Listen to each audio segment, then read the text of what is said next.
বিচ্ছেদ লিখেছেন রবীন্দ্রনাথ ঠাকুর। বাগানে ওই দুটো গাছে ফুল ফুটেছে কত যে, ফুলের গন্ধে মনে পড়েছিল ফুলের মতো যে, ফুল যে দিত ফুলের সঙ্গে আপন সুধা মাখাইয়া।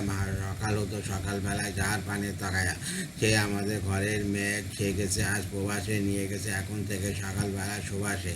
একটুখানি মেয়ে আমার কত যুগে পূর্ণ যে, একটুখানি সরে গেছে কতখানি শূন্য যে।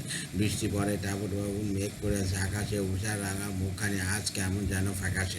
বাড়িতে যে কেউ কোথায় নেই, তোয়ারগুলো ভেজানো, ঘরে ঘরে খুঁজে বেড়ায়, ঘরে আছে কে যেন।